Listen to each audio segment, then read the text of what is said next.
जय सुहलदेव, जय भीम, जय संविधान।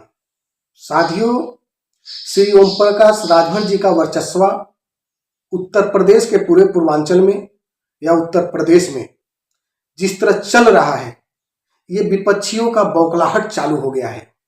साथियों, एक समय था, आप लोग को पता होगा कि कभी एक राजभर समाज को, अर्कवंशी को, बंजारा को, चौहान को, गडेरिया को, पासी को, पाल को कोई लोग जानता नहीं था। जब 4-4 बार समाजवादी पार्टी की सरकार थी, 4-4 बार बहुजन की सरकार थी, साथियों कोई जानता नहीं था। सिर्फ एक काउंटिंग होता था कि हाँ, ये बहन जी के समाज के लोग हैं और बस ये अखिलेश यादव जी के समाज के लोग हैं। इसके बाद अदर समाज की कभी काउंटिंग नहीं होती थी।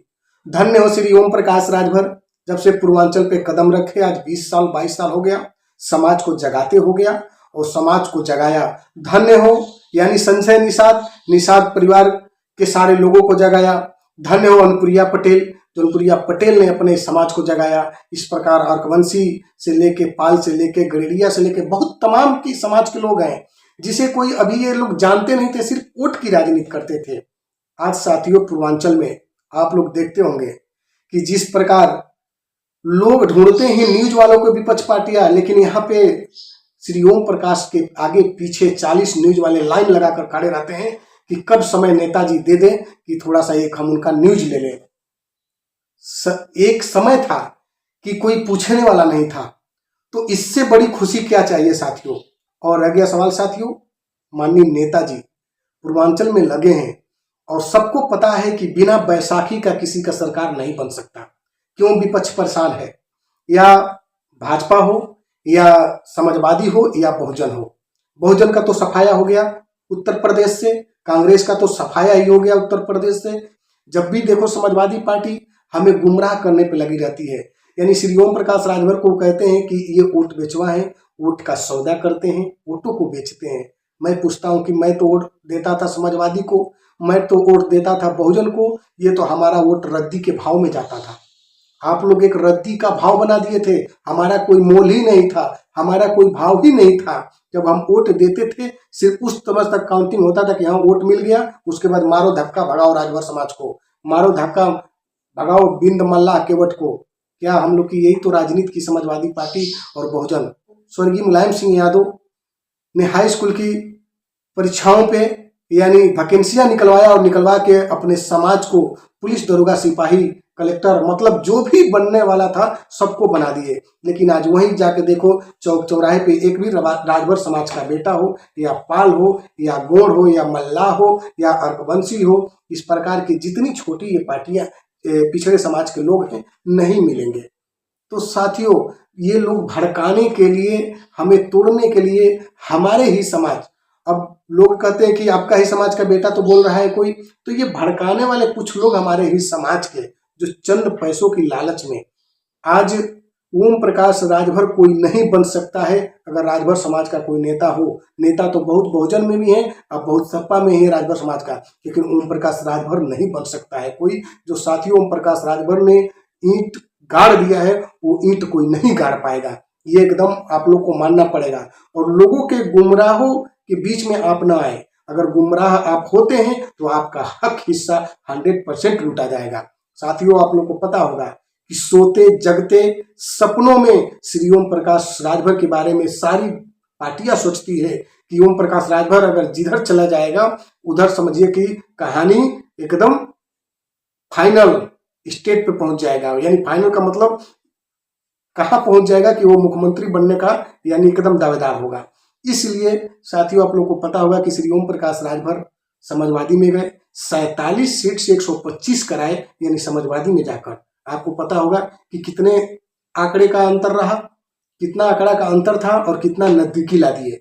यही इसी प्रकार साथियों, बीजेपी मूर्ख नहीं है, एनडीए मूर्ख जो पार्टी नहीं है कि ओम प्रकाश राजभर को फिर बुलाया, क्योंकि उसे पता है और जो बारीकी से यानी एनडीए पार्टी और उसके कार्यकर्ता जो उनके काम करते हैं, मुझे पता है, मैंने भी 1 साल काम किया है, मैं देखा हूं, वो चीज अभी नहीं है। आज राजभर समाज, आज चौहान समाज, आज बिंद समाज, आज मल्लाह समाज, अर्कवंशी, बंजारा, आज समाजवादी को याद आ रहा है। लेकिन उस समय एक भी ये लोग कार्यकर्ता नहीं बनाते थे इस समाज को। जितने बड़े पद पे कार्यकर्ता थे तो सिर्फ समाजवादी समाज के लोग थे।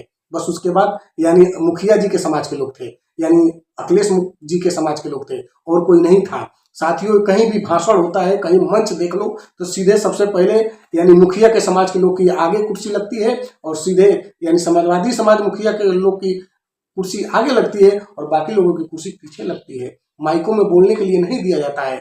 आज लोग सारे कास्ट को ढूंढ रहे हैं, इनको ये कार्यकर्ता बना दिया जाए, इनको ये बना दिया जाए। इसके पहले किसी को याद नहीं आया। बहुत सोचने वाली बात है साथियों।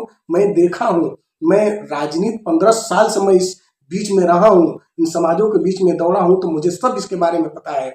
इसलिए मैं कहना चाहूंगा कि साथियों, अगर जो तुम्हें भड़काने के लिए आता है तो चंद पैसों के लालच में गुमराह मत होना साथियों। अगर गुमराह हो जाओगे तो बना बनाया सारा खेल बिगड़ जाएगा। इसलिए मैं कहना चाहूंगा कि श्री ओम प्रकाश राजभर के कंधे से कंधे को मिला के आपको चलना है और बने रहना है।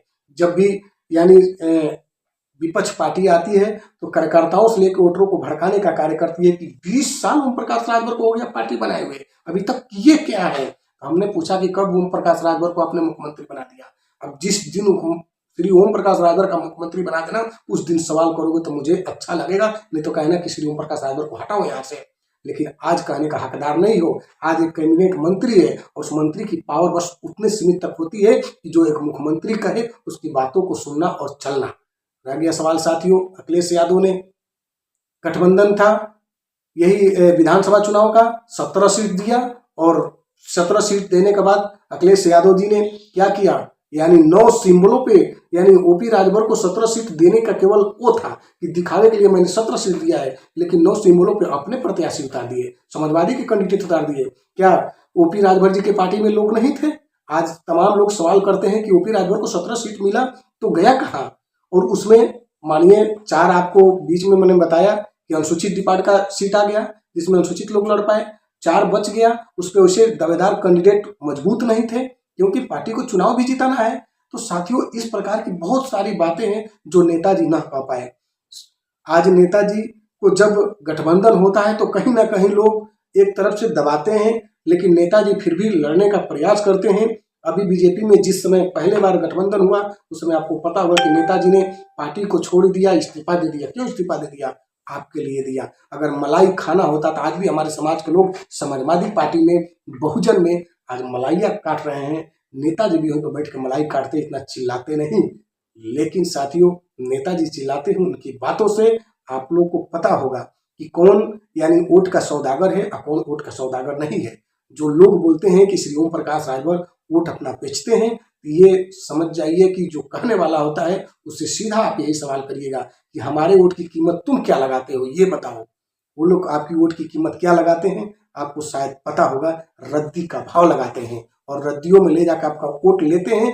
लेते समय आपका वोट का कीमत बहुत रहता है, लेकिन उसको ले जाके समझिए एक रद्दी के भाव में कूड़े कबाड़ों में फेंक दिया जाता है। जैसे समझा जाता है कि ये कोई कास्ट ही नहीं है, ये लोग ही नहीं है। उसी प्रकार हम लोग को ये साथ सलूक भी किया जाता है और सलूक लोग करते हैं। आज भी एक जो भी समाजवादी का एक लड़का निकलता है रोड पे, चौराहे पे, तो कहता है कि एक बार आने तो हमारे नेताजी को, सबको देख लेंगे। तो भाई, सबको तुम देख लोगे जब आएंगे तब ना। तो 2027 में साथियों, आप लोग सोच समझ कर अपना वोटिंग करना, जिसके साथ आपको कंधे से कंधे मिला के चलना, नहीं तो गीदड़ के जैसे नोचे जाओगे और देख लोग तमाशा देखते रह जाएंगे, कुछ कर नहीं पाओगे। मुझे पता है, आज मुझे इन चीजों को मैं बारीकियों से मैं देखा हूं और देख के चल रहा हूं। जो इन लोगों के अंदर आक्रोश है, ये बनाने के लिए नहीं आएंगे, आपको बिगाड़ने के लिए आएंगे। जिस बार 4 बार सत्ता में रहकर ये हमारे समाज को लेकर कुछ नहीं किए, तो अभी भी कुछ नहीं करेंगे। ये अपने मुखिया को सिर्फ मजबूत करेंगे और इनका मुखिया मजबूत होगा और ये अपने समाज को मजबूत करेंगे सिर्फ।